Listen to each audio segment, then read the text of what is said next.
Olá, chegamos então ao livro 5, ou canto 5, ou capítulo 5, como você preferir, do livro Paraíso Perdido, do John Milton. E aí, tá preparado? Então fica confortável e vem comigo.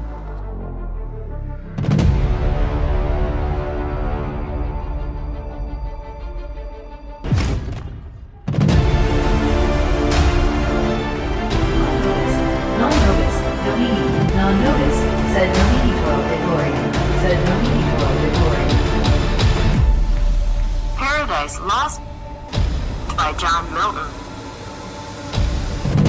E no capítulo 5, então, já começa com o sol nascendo e Adão despertando. O autor, então, descreve que o paraíso era um lugar muito tranquilo, qualquer barulho das folhas caindo, um vento mais forte ou até os passarinhos cantando, já despertavam o casal. Só que naquele dia, só Adão levantou e Adão ficou surpreso quando ele olhou para Eva e viu que ela ainda estava dormindo ali, meio descabelada e com uma expressão meio tensa no rosto. Ele se levantou a sobrancelha e olhou para ela e também aproveitou para admirar a beleza da sua esposa Eva. Ele suspira no ouvido da Eva: acorda, Eva, antes que a beleza da manhã ela se vá. E aí eu fiquei pensando, putz, se Adão viesse me acordar e falar: vem olhar aqui, que é beleza da manhã. Eu falo: poxa, Adão, eu vejo essa beleza todo dia, me deixa dormir mais um pouco. E outra, ele vai lá e suspira também, né? Sussurra no ouvido dela: Eva, levante. Ela tinha, durante a noite, o próprio Satan fez isso, ficou ali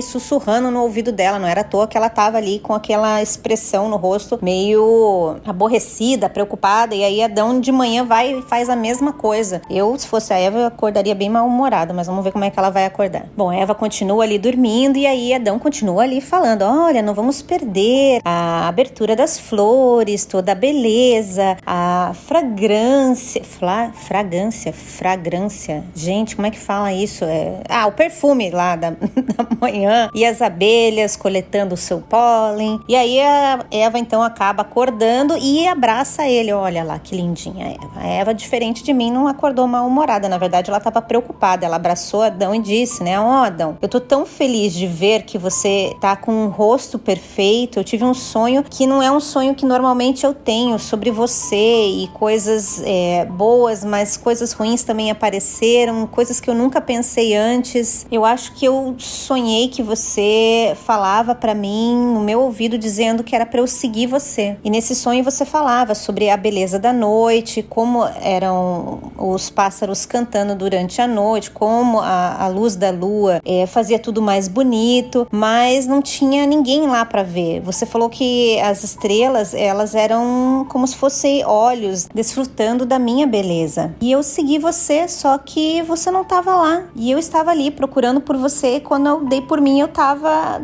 do lado da árvore da fruta proibida. E a árvore tava linda, muito mais bonita do que durante o dia. À noite ela tinha um brilho diferente. E de repente eu percebi que ao lado dela tinha um anjo parado. E ele disse pra mim: que fruta linda, você não acha? E como assim ninguém quer provar dessa fruta? Bem, ninguém vai me impedir de comer. Afinal de contas, ela estaria aqui pra quê? Então, Adão, esse anjo foi lá, pegou a fruta e comeu. Eu fiquei chocada. Mas o anjo não parou por ali. Ele se voltou para mim e falou: que fruta maravilhosa. É muito bom admirar essa fruta, mas melhor ainda é prová-la. E essa fruta, ela é somente para os deuses, mas ela pode te transformar num deus também. Por que não? Por que não espalhar essa boa nova e fazer com que Deus seja honrado ainda mais? E foi aí que ele me falou: olha, você deveria provar a uva também. A uva não, a fruta. E ele disse mais, ele disse que essa fruta me deixaria ainda mais feliz do que eu já sou e ainda me transformaria em uma deusa. Esse anjo pegou a fruta, colocou bem próximo da minha boca, eu senti o perfume e era tão bom que eu não pude me controlar e eu comi. E de repente, nós dois voamos direto pro céu. E foi que ele simplesmente se foi e eu voltei e caí aqui em sono profundo novamente. Agora eu tô tão aliviada que eu descobri que foi só um sonho sonho. Adão diz: olha, eu não gostei desse sonho. Isso vem de algo muito ruim. Mas da onde pode vir esse tipo de pensamento? Se não há nenhum mal dentro de você, você foi criada pura. Bom, pode ser que seja uma adição, porque além dos 5 sentidos, nós temos também imaginação. Afinal de contas, né, a nossa consciência, ela controla a nossa sabedoria, mas quando a gente cai no sono, a imaginação, ela toma o lugar e aí ela escreve o seu próprio roteiro. A imaginação, algumas vezes, ela acaba misturando memórias com os sonhos. Eu acho que eu consigo reconhecer ali alguma daquelas conversas que a gente estava tendo à noite, sobre a beleza da noite, misturada com coisas estranhas. Mas não se preocupe, pode ser que nós tenhamos alguns pensamentos ruins, mas nenhum mal foi feito a partir disso, são só pensamentos. Isso sem contar que o fato que você ficou chateada por ter sonhado algo desse jeito só mostra que você nunca faria isso na vida real. Não faria isso, né, Eva? Você não faria isso na vida real.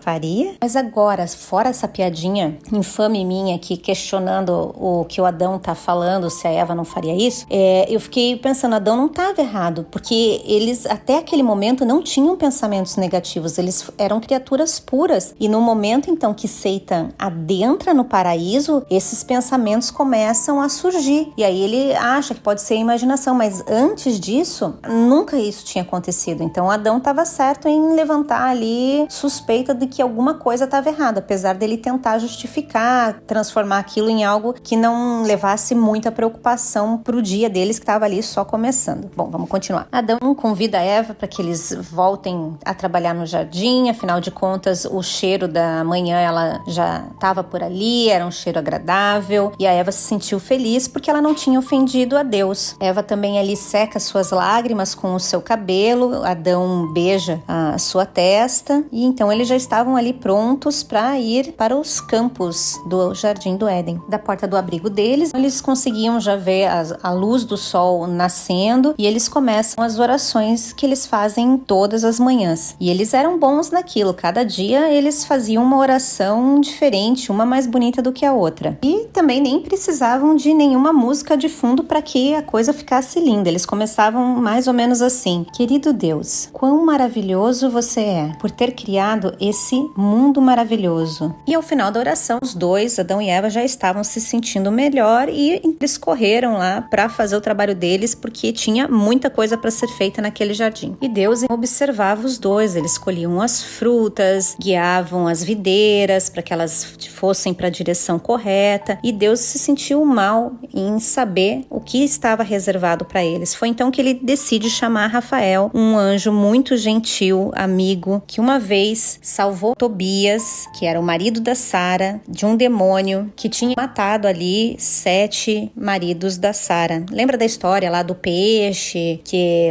ele foi nadar, o peixe mordeu ele, e aí o anjo fala: olha, guarda as partes internas porque você vai precisar usar depois. E aí queimando aquelas partes é que ele consegue afastar o demônio e de fato conseguir consumar e se tornar o marido de Sara. E aí eles retornam para casa do pai dele e também acabam curando o pai da cegueira junto com o fel que ele também tinha reservado porque o anjo Rafael assim tinha dito. Lembra dessa história? Então é isso que ele tá falando, porque agora Rafael entra na história. E nas notas de rodapé, além dele se referir ali a essa passagem da Bíblia, que a gente já tinha falado sobre ela, ele também coloca, né, que o significado em hebraico do nome Rafael é a cura de Deus. E por conta então dessa passagem de Tobias, que Rafael ali auxilia ele não só a espantar demônios, mas também curar o seu pai, ele é conhecido e associado à medicina. Vamos voltar à história, porque Deus agora está falando com Rafael. Ele começa dizendo: Rafael, você escutou, ficou sabendo o que Satan fez? Ficou sabendo que ele foi lá incomodar a Eva enquanto ela dormia e agora ele está planejando arruinar toda a humanidade? Eu quero que você faça o seguinte: vá até a terra, mais ou menos na hora do almoço, e encontre Adão e converse com ele. Explique para ele que a felicidade deles depende de como eles vão usar o livre-arbítrio. Avise a eles que eles não estão totalmente seguros. Conte para eles sobre Satan e que ele está atrás dos dois. Explique também que Satan não consegue atacar ou ferir eles através da violência, mas explique que ele vai vai tentar enganá-los através de mentiras. Eu quero que ele entenda tudo isso para que depois ele não venha dizer que ele não foi avisado quando ele pecar. Dessa maneira, Deus estava ali garantindo que tinha passado todas as informações para Adão e Eva. Rafael escuta tudo, sai da presença de Deus, todos os anjos abrem espaço para que ele saia e lá se vai Rafael passando então pelos portões do céu. Dali do portão do céu, todos os anjos conseguiam enxergar, olhando para baixo, todo o universo, desde a terra até o jardim do Éden. Rafael, quando olhou para baixo antes de sair do céu, era como Galileu olhando através do telescópio dele novos lugares, como a lua, por exemplo. O anjo Rafael desce em direção à terra e assim que ele chega na atmosfera terrestre, ele abre as asas e ele parecia uma fênix voando. Ele pousou no lado leste do paraíso. Rafael, ele tem 6 asas, 2 que ficam nos ombros dele, 2 douradas e multicoloridas que ficavam na cintura dele e 2 azuis que ficam ali próximo dos tornozelos dele, como o Mercúrio. A descrição do anjo com 6 asas, ela também está na Bíblia, ela está em Isaías 6. E ele diz o seguinte, olha só: no ano em que o rei Uzias morreu, eu vi o Senhor sentado num trono alto e elevado. O seu manto se estendia pelo templo inteiro e em volta dele estavam serafins. Cada um deles tinha 6 asas. Com 2 eles cobriam o rosto, com 2 cobriam o corpo e com as outras 2 voavam. Eles diziam em voz alta um para os outros: Santo, Santo, Santo é o Senhor Todo-Poderoso. A sua presença gloriosa enche o mundo inteiro. O barulho das vozes dos serafins fez tremer os alicerces do templo, que foi ficando cheio de fumaça. Bom, a história ali de Isaías continua e ela vai longe. É bem interessante essa história aí. Mas enfim, é só para contextualizar a aparência de Rafael e como ele também é retratado ali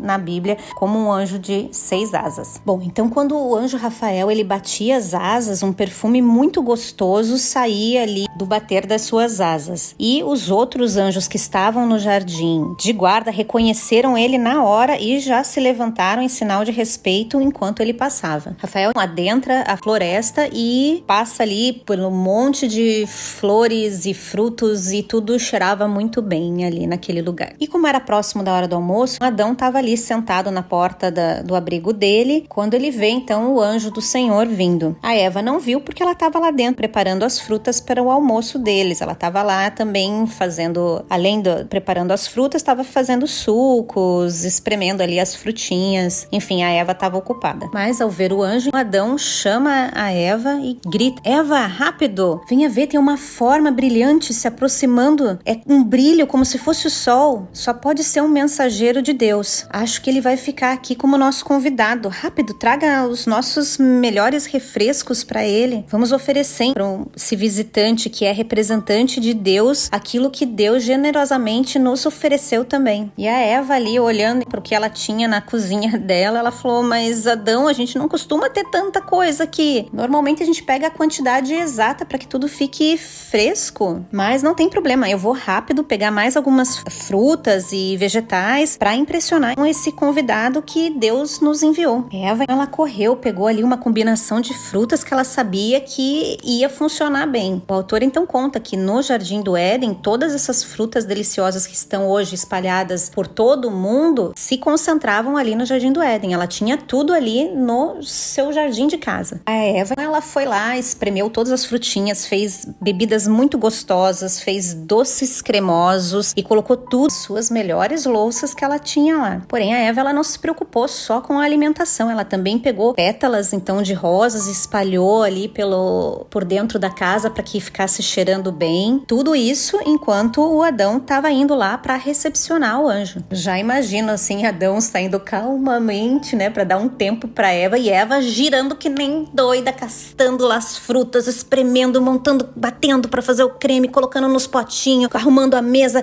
espalhando ali pétalas de flores, tudo isso lá pegando fogo dentro da casa, e Adão calmamente indo lá recepcionar o anjo. Mais ou menos isso que eu tenho na minha cabeça. E o autor continua dizendo aqui que a Eva, mesmo sem as roupas dela, parecia uma princesa. E o Adão, ele parecia um príncipe real, também ali, nu, mas estava muito elegante. E Adão não estava com medo quando ele encontrou o anjo, mas ele fez uma reverência em sinal de respeito. Adão então diz para o anjo: você é tão glorioso que só pode ter vindo do céu. Desde que você nos honra, saindo do céu e vindo nos visitar, venha então aproveitar um pouco dos refrescos que nós temos aqui nessa tarde, dentro do nosso abrigo, que é bem mais fresco nessa tarde de sol. E o anjo então respondeu para Adão: olha, foi para isso que eu vim, Adão. A sua casa é muito convidativa até para os espíritos celestiais e eu tenho autorização para permanecer aqui até o início da noite. E assim que eles chegam e entram dentro do abrigo, eles encontram o lugar coberto de flores com um cheiro gostoso. Enfim, eles conseguem notar ali todo o trabalho que a Eva tinha tido para organizar tudo. E ufa, deu tempo. Eva então estava lá, parada, nua, muito mais bonita do que a própria Vênus, e como ela era pura, não havia necessidade de que ela estivesse coberta. Um anjo diz que a paz esteja com você, Eva. Ele fala isso da mesma maneira que em um futuro o anjo Gabriel iria também fazer essa saudação para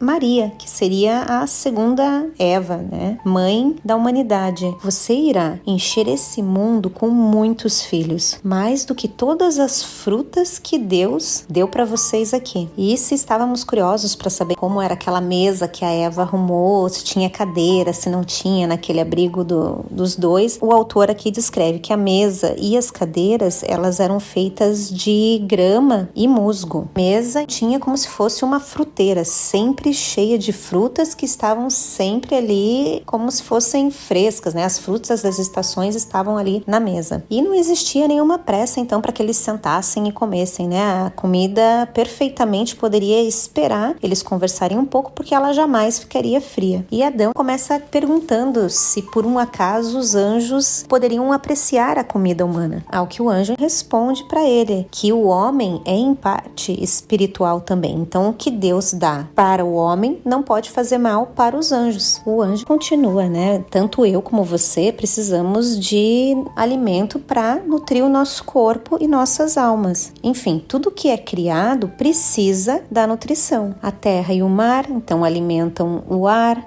alimenta a lua, que por sua vez alimenta as estrelas, o sol, que por sua vez dá a luz para tudo, é recompensado sendo nutrido pela noite, pela aquela névoa que vem do mar. E deixa eu te contar uma coisa, no céu nós também temos árvores e vinhedos com deliciosas frutas, porém aqui na terra Deus adicionou um novo sabor e outras variedades, e eu não poderia negar de experimentar. Eles sentaram e começaram a comer. Adão ficou observando porque o anjo, ele comia como uma pessoa real, e tem mais, ele estava realmente com fome, e ele também tinha as condições de digerir aquela comida, mesmo ele sendo feito uma composição diferente de Adão. Porém, o anjo nunca precisaria ir até o banheiro como nós. A parte que ele não podia digerir, ela simplesmente iria evaporar pelos poros dele. E não é tão difícil de imaginar isso. Imagine que os próprios minérios, o mais grosseiro dos minérios, podem se transformar em ouro. Eva servia os alimentos, serviam as bebidas, enquanto ela estava ali nua. Eu realmente não entendo essa obsessão do autor de contar que ela estava nua. A gente já entendeu que ela estava bonita, nua, que eles não tinham vergonha por estar nus, porque eles não tinham pecado, eles eram inocentes, estava tudo certo, mas ele insiste em vários momentos repetir que ela estava nua. Enfim, você entendeu que ela estava nua? Bom, se não entendeu, ela estava nua servindo os alimentos. O autor então continua falando que se existia um momento para que o desejo surgisse, aquele era o momento, mas no paraíso o amor era puro e inocente e ninguém sabia o que era ter ciúmes, por exemplo. E nas notas de rodapé tem uma explicação aqui que o Milton, enfim, se referindo a Gênesis 6:2. E vamos ver o que diz Gênesis 6:2. E começa falando o seguinte: quando as pessoas começaram a se espalhar pela terra e tiveram filhas, os filhos de Deus viram que essas mulheres eram muito bonitas e então escolheram as que eles quiseram e casaram-se com elas. Aí o Senhor Deus disse: não deixarei que os seres humanos vivam para sempre, pois são mortais. De agora em diante, eles não viverão mais do que 120 anos. Havia gigantes na terra naquele tempo e também depois, quando os filhos de Deus tiveram relações com as filhas dos homens e estas lhe deram filhos. Esses gigantes foram heróis dos tempos antigos, homens famosos. E as notas de rodapé falam que muitos intérpretes entendem que filhos de Deus são homens. Porém, para aqueles que acham que são anjos caídos, que tiveram relações com as mulheres e então geraram os gigantes, ele está dizendo o seguinte, que nesse período em que Eva era inocente, era pura, não tinha como surgir nenhum interesse dos anjos em relação a Eva. E a nota de rodapé sobre a passagem resume assim, que os três, o anjo, Adão e Eva, apreciaram a companhia uns dos outros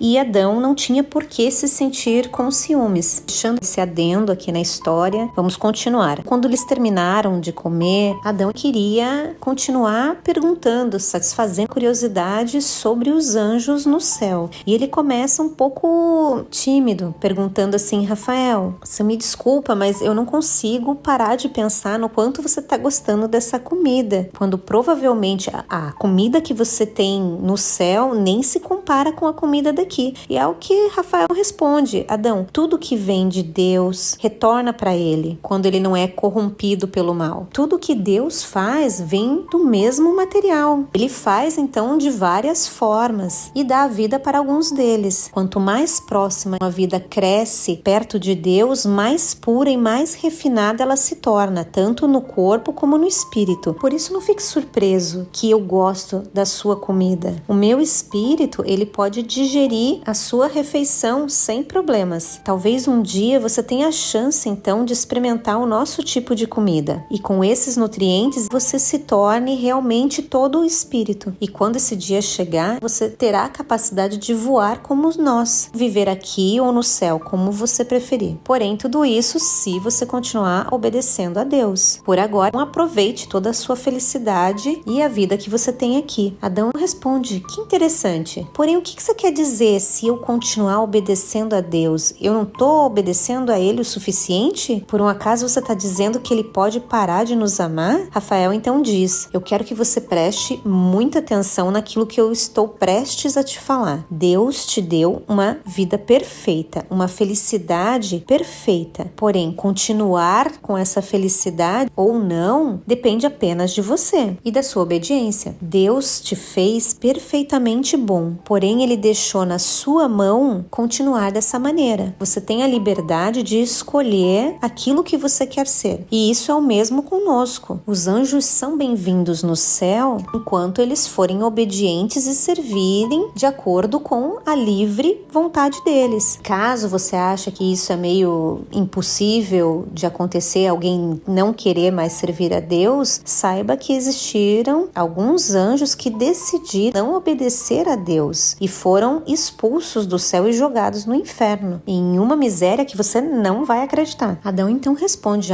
entendi. É bom escutar isso que você está falando, porém eu já sabia que eu tinha sido criado com o livre-arbítrio e acredite em mim, eu não tenho nenhuma intenção de desobedecer a Deus, ainda mais depois dele ser tão bondoso com a gente. Mas me conta mais sobre aquela parte que você falou sobre anjos sendo chutados para fora do céu. Eu gostaria de ouvir mais sobre essa história. Afinal de contas, a gente tem uma tarde inteira. Você se importaria de me contar a história toda? Rafael então responde, Adão, você faz tantas perguntas, como que eu posso fazer você entender como os anjos entraram em guerra? Só de lembrar a quantidade de anjos que a gente perdeu me deixa de coração partido. Essas são coisas que os seres humanos não têm como entender. Porém, Deus abriu uma exceção no seu caso. Ele está me permitindo que eu revele para você de uma maneira que você consiga entender. Escrevendo então os anjos como se eles fossem humanos. Imagine o céu como se ele fosse a terra, mas talvez seja mais parecido do que você imagine. E aí, tá preparada? Senta que lá vem a história. Então, um dia, muito antes desse mundo ser criado, teve um evento oficial lá no céu. Todos os anjos foram chamados. Milhares e milhares vieram. E eles chegavam todos de acordo com a sua hierarquia. Como é que você sabia disso? Conforme eles iam entrando naquele encontro, eles iam levando estandartes com a hierarquia, com o grupo do qual eles pertenciam. Eles então formaram um grande círculo em volta de Deus que estava sentado sentado no topo de uma montanha com o seu filho sentado ao lado dele. O brilho dos dois, pai e filho, era tão intenso que fazia com que eles fossem quase invisíveis. Deus disse ali para todos os anjos que eles tomem nota: esse é o meu filho e ele é igual a mim. Considerem-no como o seu Senhor de agora em diante e passem a adorá-lo da mesma maneira que vocês fazem para mim, e assim serão felizes para sempre. Sobre essa reunião dos anjos, as notas de rodapé diz o seguinte: então, considerando Hebreus 1:5, Milton argumentou que o início do filho como uma metáfora de exaltação sobre os anjos. Então, essa passagem, ela vai meio que dramatizar essa interpretação. Vamos ver o que diz lá em Hebreus 1:5. E ele diz o seguinte: o filho brilha com o brilho da glória de Deus e é perfeita semelhança do próprio Deus. Ele sustenta o universo com a sua palavra poderosa e depois de ter purificado os seres humanos dos seus pecados, sentou-se no céu ao lado direito de Deus, o Todo-Poderoso. Assim Deus fez com que o filho fosse superior aos anjos e lhe deu um nome que é superior ao nome deles, pois Deus nunca disse a nenhum dos seus anjos: você é meu filho, hoje eu me tornei o seu pai. E também não disse a respeito de nenhum anjo: eu serei o pai dele e ele será meu filho. Porém, quando Deus enviou ao mundo o seu primeiro filho, ele disse que todos os anjos de Deus o adorem. Essa passagem então deixa claro a importância do filho de Deus e como ele é diferente dos anjos, ou seja, o filho de Deus não é um anjo que foi eleito ali naquele momento. Então, continuando a história aqui, Deus continua falando com os anjos: se vocês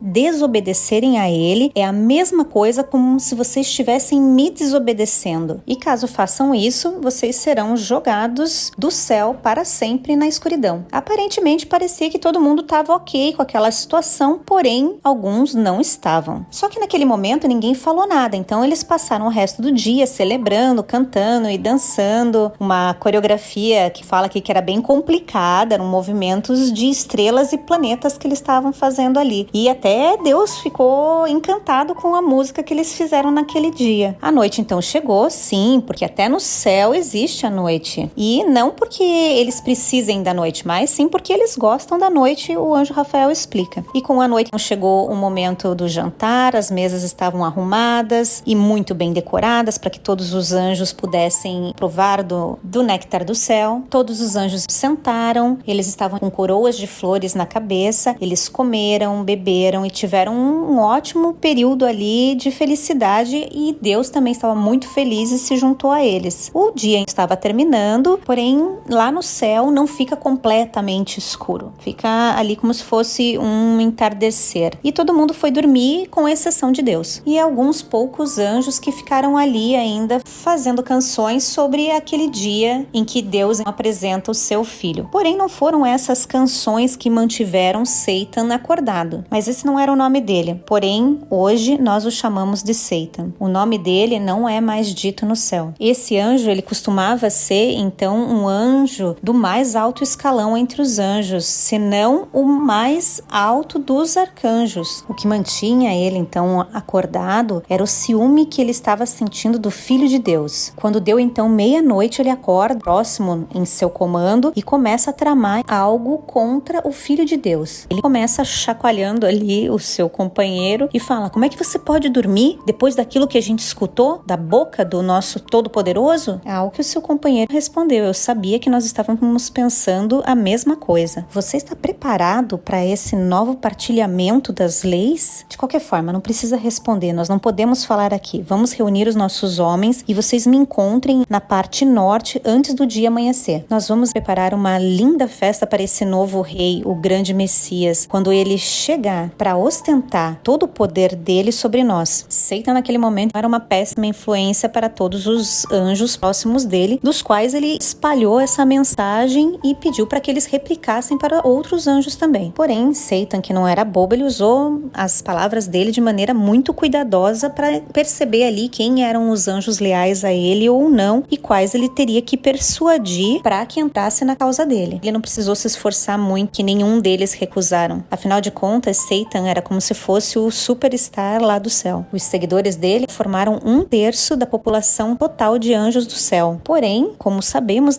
Deus é onisciente e onipresente onipresente, então ele sabe de tudo, até aquele pensamento mais profundo que está dentro das nossas mentes. E as notas de rodapé falam para que a gente vá conferir em Apocalipse 12:4, que fala sobre quantos anjos Satan levou com ele, e diz o seguinte: com a cauda ele arrastou do céu a terça parte das estrelas e as jogou sobre a terra. Depois parou diante da mulher grávida a fim de comer a criança logo que ela nascesse. Então a referência de 1/3 dos anjos vem do Apocalipse, nesse período em que fala que ele arrastou 1/3 das estrelas do céu, seriam os anjos de Deus. Bom, saindo então das notas de rodapé e voltando para a história, Deus já estava sabendo o que estava acontecendo ali e ele chama o filho dele. Ele diz o seguinte: nós temos um inimigo que está tentando construir um reino igual ao nosso. O que é pior, ele está planejando uma guerra contra nós. É melhor que a gente se prepare para a batalha. E o filho calmamente respondeu: pai, eu sei que você deve estar rindo desse plano estúpido. Eles talvez me odeiem, mas nós dois sabemos que eles vão terminar perdendo tudo o que eles têm e muito mais ao tentar te desafiar. E novamente nós temos ali uma notinha de rodapé que fala sobre a questão de que Deus entomba e ri desse plano. Ele diz mais ou menos o seguinte em Salmos 2:4: do seu trono lá no céu o Senhor ri e zomba deles. Então tá aí a referência, não foi Milton que inventou essa história de que Deus estava rindo e zombando. Seguindo, enquanto isso, Satan estava lá com um exército de anjos que mais parecia uma galáxia de estrelas. Satan e esses anjos, eles foram passando por outros anjos e arcanjos com o objetivo de se afastar e para o lugar mais afastado ali onde Deus não pudesse chegar perto deles. Dizia que se a gente abrisse a terra e deixasse ela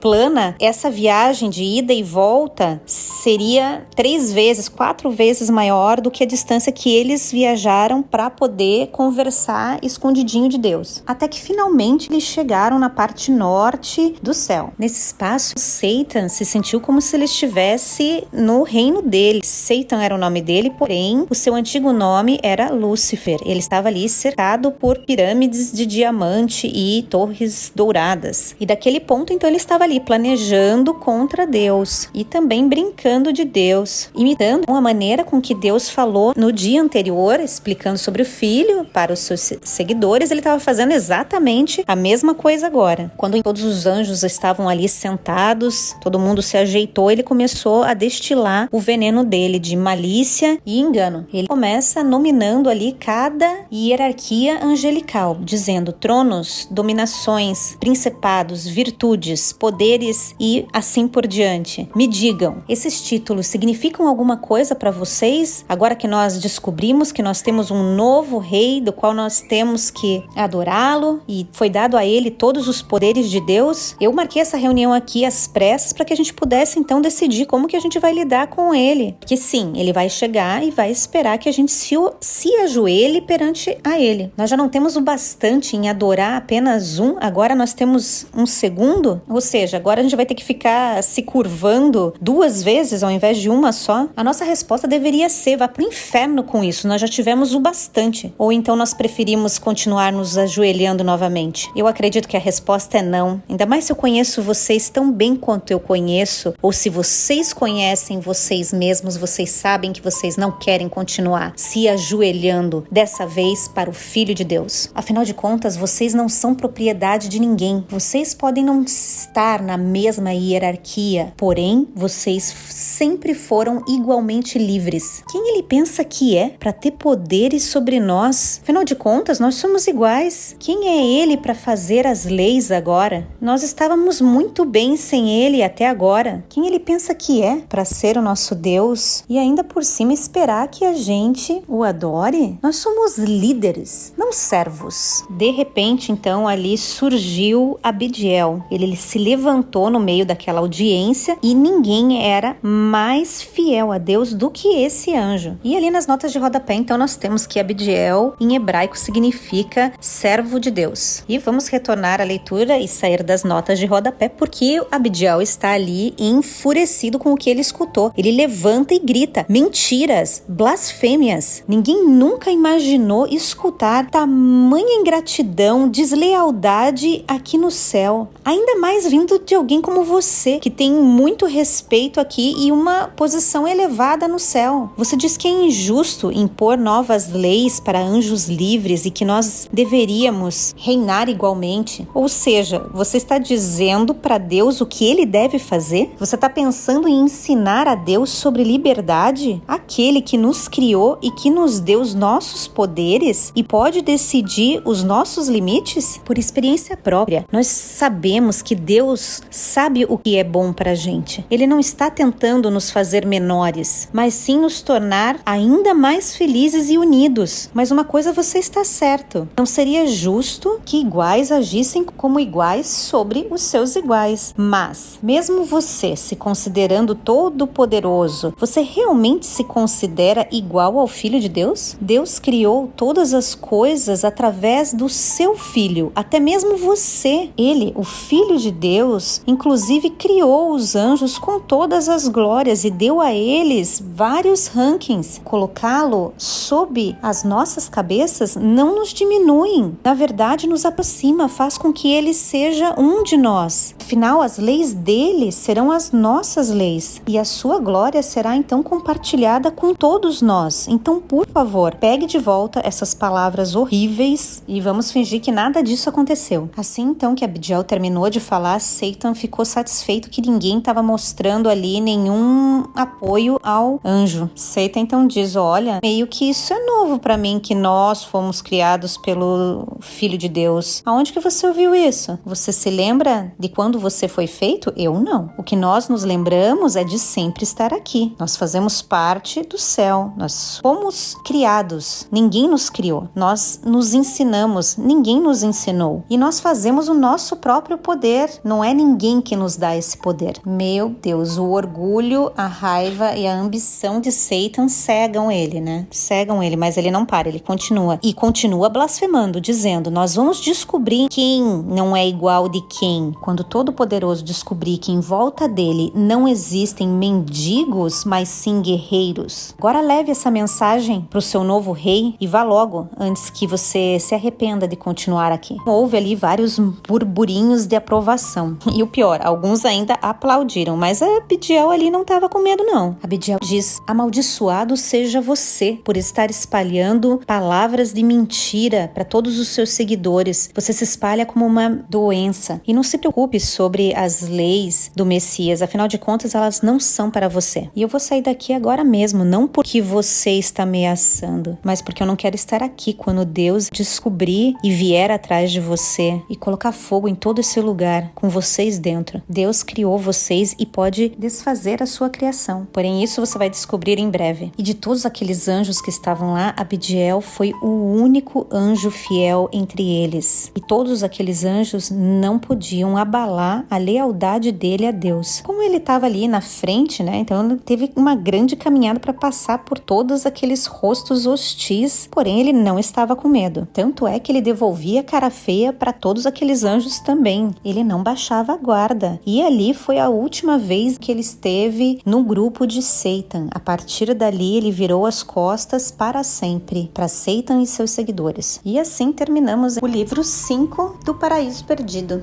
Lembrando que esse não é um audiolivro, mas a minha interpretação da história. Caso queira conferir como ela foi desenvolvida pelo autor, não deixe de ler o livro original. No próximo áudio você encontra os meus comentários e considerações sobre esse capítulo. Será que tivemos os mesmos insights e questionamentos?